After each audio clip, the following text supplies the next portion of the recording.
cardio and consciousness. It's where I do cardio because this is going to be my foreseeable future for a very long time. And we talk about consciousness. That's fun. So, mind my breath as we do this together. Answer or ask questions. Throw your hands up. Ask me some questions when we talk about these things, because it helps me get more clarity when you give me the feedback. So, today's topic is that you're a weirdo, and that's cool, and why that doesn't affect your self-worth, why that doesn't affect your worthiness, why it doesn't affect any of that.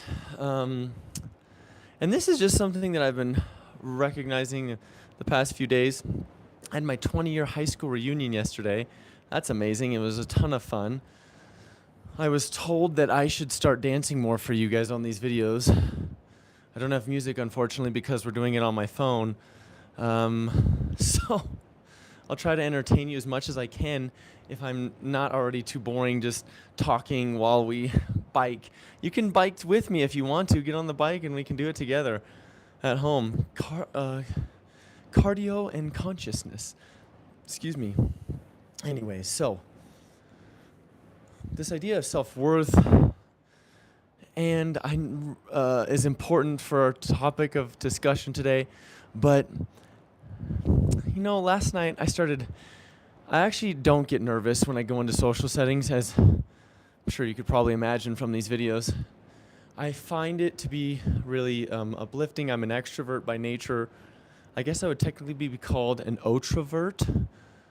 It's a new term that means I'm an extrovert, but I really, really recharge when I'm alone at home, hanging out with Odin or hanging out with Shauna, and that's true. However, I am an extrovert, and I really enjoy conversing and talking and getting to know people and reconnecting with my friends from many, many years ago, from even when I was 10 years old. Some of my friends yesterday were there in 5th grade when we were friends.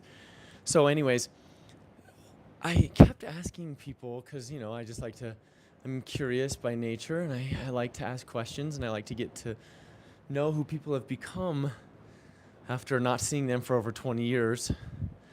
Or some of them I saw, but within the last 15 years. And I started to realize that we are all weird in one way or another. So you watching this, you're particularly weird because you're interested in this stuff. But this actually stemmed from a conversation I had with my Shauna and my friend on the beach this summer. And he said he feels as if he's going through a spiritual awakening. I think he is. He's going through some stuff. And so his eyes are becoming open to the world. He's seeing things differently. He's asking the questions. Excuse me. I may have to drink some water.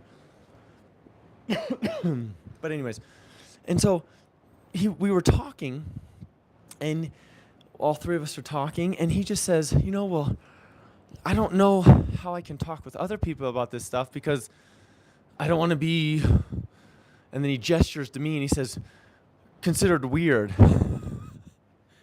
And it was so funny because I never have thought of myself as weird, but that experience was like, oh yeah, I'm weird. Like the stuff that we're about to talk about is weird. It's off kilter. It's not of the norm. It doesn't go with the status quo, and that's a beautiful thing. It's fun to be that person. I think I've always tried to push to be that person, hence the lone wolf thing growing up. But it's neither here nor there. Anyways, you're a weirdo. That's why you're listening to this. And so Dr. Seuss says a little something along these lines. He says, I'm weird and you're weird and we're all a little weird. And when we find somebody that matches our weirdness, we fall in mutual weirdness and we call it love. And so Shauna, she's my kind of weirdo. I've been telling her that since we met. You're my kind of weirdo. I love all of the quirky things about Shauna because those are the things that make her who she is. It's so fun to know who a person is on the deepest level and to be able to understand each other in that way. It always returns back to communication. it always comes back to asking questions, being curious, and being vulnerable and expressing yourself also. I can't remember his name. It's from the show Ted Lasso, this quote, but he says, "Be curious, not judgmental." So when we are curious with each other, that's such a beautiful mindset to take on, because in that way, we get to develop that shared meaning. We get to go from sender in communication, you always talk about senders and receivers. And in the middle of the sender and receiver, when we're going back and forth, we have this little bubble. I wish I could put an infographic up that's shared meaning. So you have your sender, receiver, and we're going back and forth, sending and receiving, sending and receiving. But when we're open and when we're receptive, we develop shared meaning in the center. We develop connection. That's our connection point. And so last night was a perfect example when I was talking to one of my friends from many, many, many years ago, even before high school. And his wife, I think, I'm not sure yet. You'll know who you are if you watch this. They probably won't. But they're both very linear minded. They're very by the numbers kind of people. And so when we were talking, I just asked them, I said, when did you guys meet? And they said, we met 11 years ago. We met online. And I said, that's cool. And I said, so you guys, what made you want to talk to each other? What made you want to answer and respond to each other? And so they gave me this story about how she had actually reached out and she was kind of the driver for what was happening. And then he's like, I was so busy at the time, but I really was interested in her. So I sent her this huge, long, and she jumps in and she goes, pretty much a novel. He gave me an encyclopedia. And she just thought, wow, I really like how open he is and expressive he is in this way. And, she's like, I like structure. And she goes, he had periods and capitalization and appropriate punctuation and all that stuff. And I was like, that's fun. And I said, so what was it that then drew you together? What was it that kind of clicked for you that you thought you wanted to be with this person? And he said, I just gotten out of a real bad relationship, and I was hurting, and my heart was kind of heavy, and I needed somebody to, I didn't need somebody, but she was really patient with me, and she was, she gave me the space to open up in my own time. And she goes, actually, I think you did that for me. She goes, that kind of goes both ways, because I was used to dating guys that were real smart and real intellectual, but, were too into themselves. They just thought they were the bee's knees. They thought they were way better than everyone. And she goes, and being with you, you were so charismatic, and you were also very humble and very kind. And he just kind of, his eyes opened. He said, wow, thank you. And it was like they both had this intimate moment where they had been wanting, maybe they had never expressed this clearly to each other, and they've been together for 11 years, and you could tell there's a lot of love there. But they just hadn't expressed that clearly and openly to themselves, to each other. And when they did, I could just see there was this intimacy that was redeveloped, right? They developed that shared meaning. They developed that sense of connection. They reestablished that.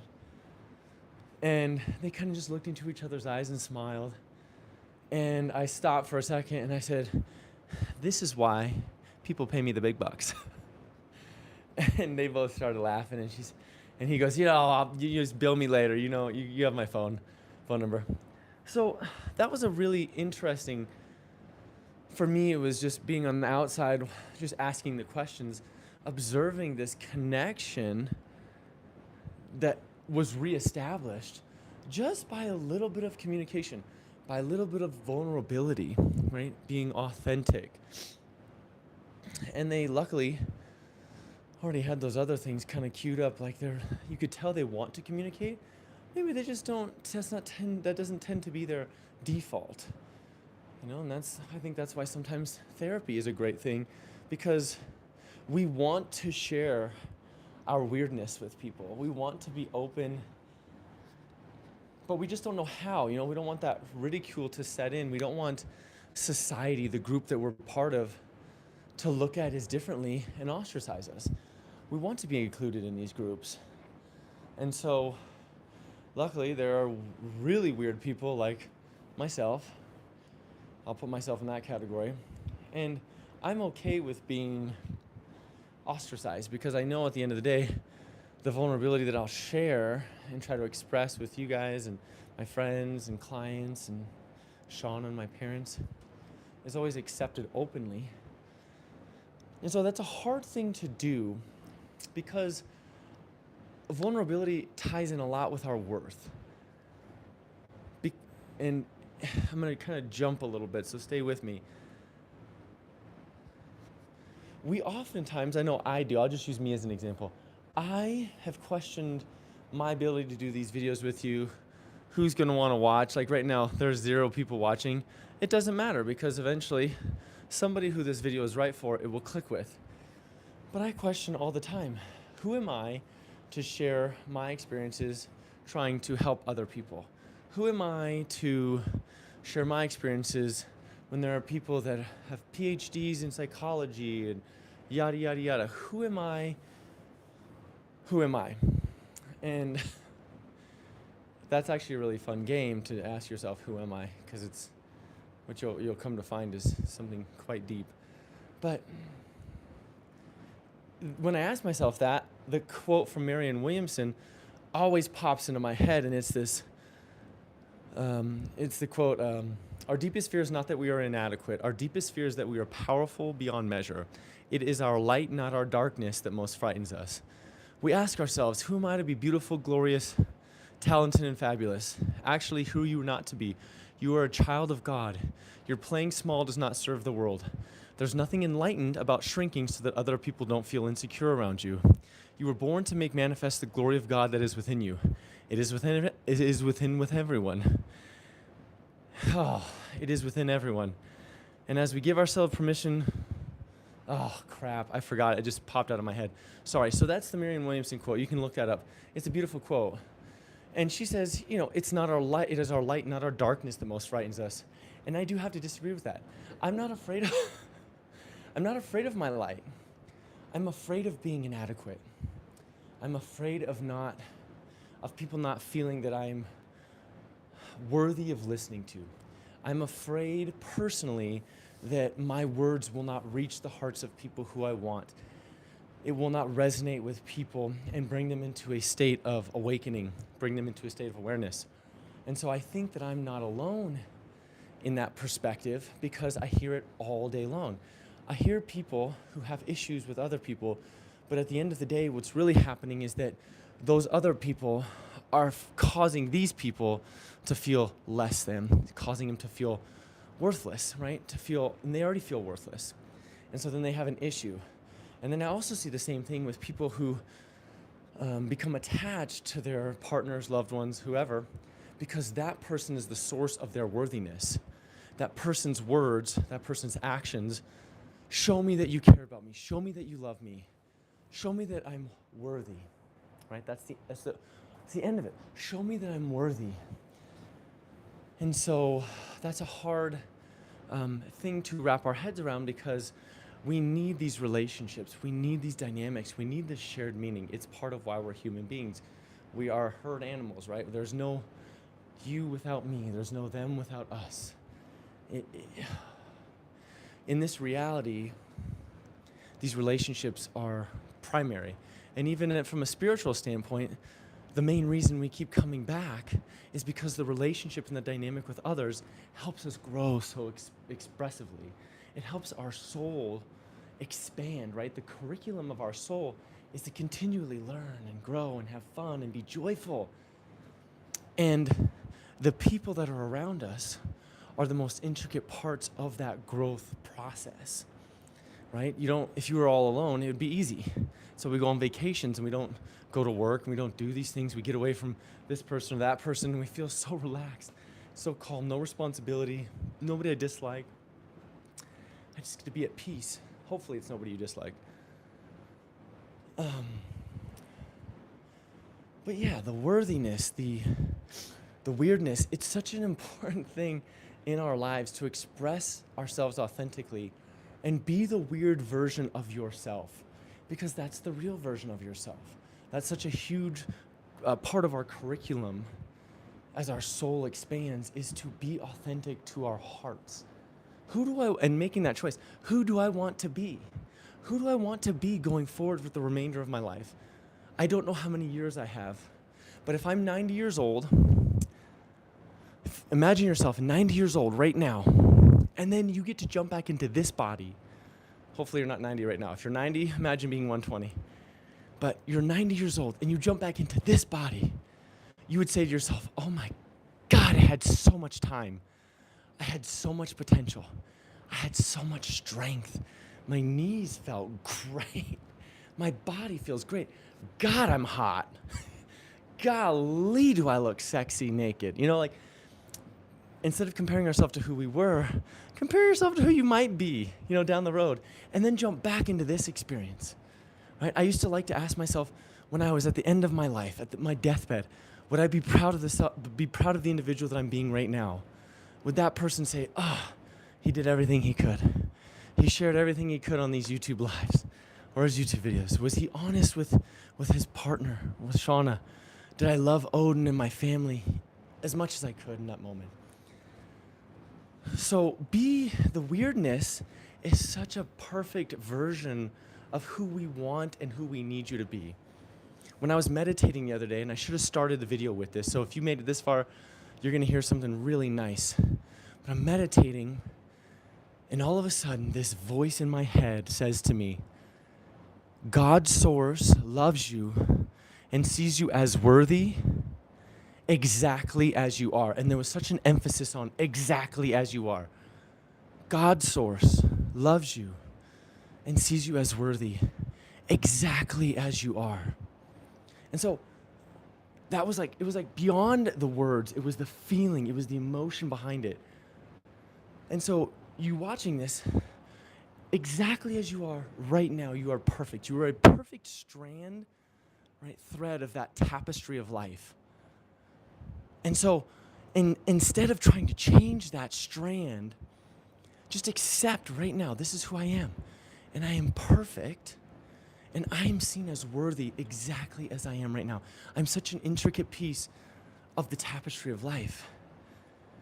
And so that takes a little bit of weight off when you do accept that about yourself. You then get to be that kind of quirky, weird, funky, fun person that you are. You don't have to hide the interests that you have. You don't have to hide those fun, unique characteristics of your personality. You get to express those because from your broader non-physical perspective, from your soul's standpoint, you are loved and you are worthy exactly as you are. Right? There's this song by Lawrence called Freckles, and I love it, so you should check it out. The Lawrence, the band, Freckles. And the whole thing is, why would you ever want to change your freckles? Right? The lyric is, why would you ever want to change your freckles? You are so perfect and divine and beautiful right now as you are. If you want to change something, beautiful. You have the opportunity to make those choices starting right now and going forward. You can change. My heart rate's a little high. I got to slow down a little bit. But if you don't want to change, even though change is necessary, it's always going to happen regardless of whether you like it or not, and you like who you are and you want to be that youthful, vigorous, excited, passionate aspect of yourself, nobody is stopping you from behaving that way except for you. And if you are authentic and you surrender to that aspect of yourself that wants out, that childlike enthusiasm, what will happen is that the universe will realign itself, right? Things will align themselves and go, oh, perfect. I've been waiting for you to show up this way. I've been waiting for you to finally regain that beautiful wisdom from within yourself. And now I'm going to open doors where there were only windows. I'm going to open doors where they were locked before. Because as you embody that beautiful expression that is your true self, everything flows open. It just is what it is. It's the story of since the beginning of time of people telling us that. But that authentic version of ourself is the soul self making itself visible. It's finally saying, all of the stuff you've put in your cup about who you think you should be, about how you should behave, how you should talk, how you should see the world, you get to empty it, and you get to be refilled with spirit, with your inner being, with God, with Source. And when you do that, everything opens up because you are now unified with the principal field around us. How magical is that? When we take our hands off and we stop trying to be something that we're not, and we instead align with that state that is the all, right? That is the whole, and we stop being just this part, or we think we have to be this part, and we instead connect with this whole.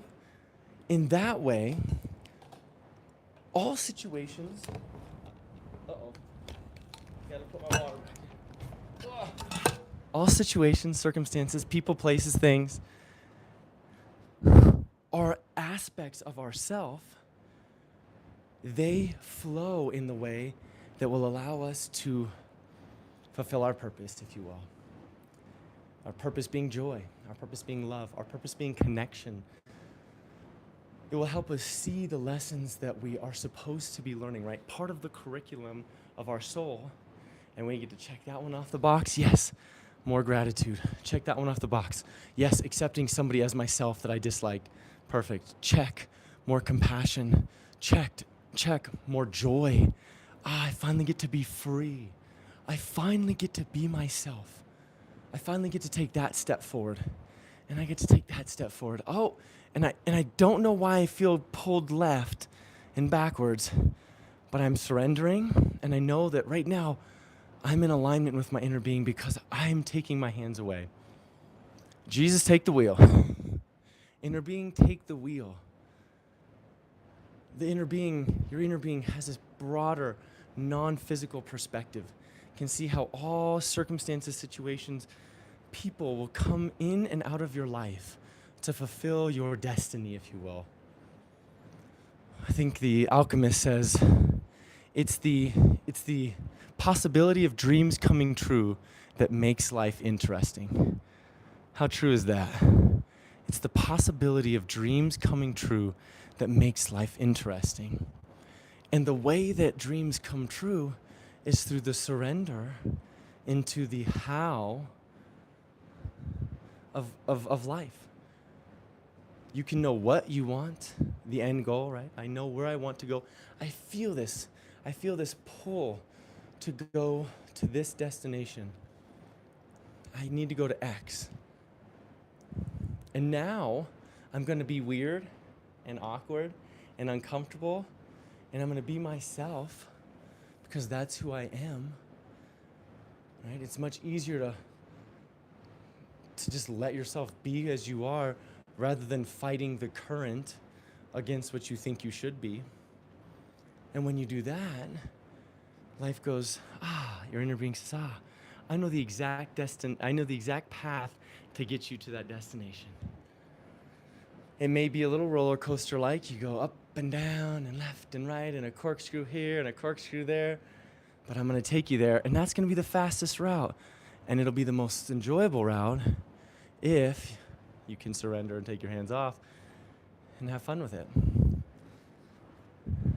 Your weirdness is such a wonderful piece of this pie that we call life, right? Imagine yourself as a pie. All of us as a pie or a tapestry. And you see that each tapestry, each color makes it just a little bit more beautiful. It makes it just a little bit more chaotic, just a little bit more fun. So instead of thinking you need to change the color of your tapestry to fit into whatever box you want to fit into, unless that's what your heart is calling for, right? That's a beautiful place too. Your heart is calling you to change and adjust a little bit. Maybe get a little more purple. Maybe get a little bit more blue. Maybe get a little more yellow. If you don't feel that calling and instead you're allowing the outside circumstances, the other people, oh, you can hear Odin maybe barking, the other people in your life telling you, or the images from the media telling you should be angry, you should hate this person, you should want to do away with this kind of idea or this rhetoric. When we look at the duality of life and we just step back a little bit, we can see, yes, this is all part of it, right? This is all, it's perfect exactly as it is. This is a part of it. This is this too, this also, right? Ram Dass, yes, and this too. When you look at things you dislike, yes, and this too. This is part of my curriculum. This is part of my life's journey. I know that I have not liked having cancer twice for 7 years, or not being able to have children, or having to put testosterone on my body every morning, or having had AFib and then had to have an ablation, or just having put a stent in because I had pain in my chest, or having a hip replaced. These things were not the most fun parts of life. But from each experience, I definitely learned something. I learned so much through each contrasting experience.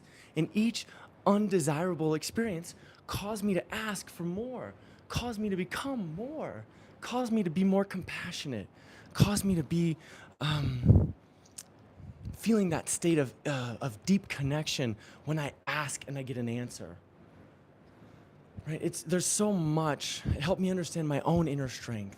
It helped me understand that we as human beings can overcome so much if we would just keep taking the steps forward. There's been so many times in life when I wanted to just give up. You can imagine, right? Even if, and at the end, my experiences are not all the horrible experiences you could have. There are so many horrible experiences, right? Horrible experiences that we can go through in our physical bodies. But then we take that perspective and we step back and we rise above and we connect with the one, right? We connect with the infinite and we say yes, and this too. Yes, and this too. I can't have the rainbow without all that rain.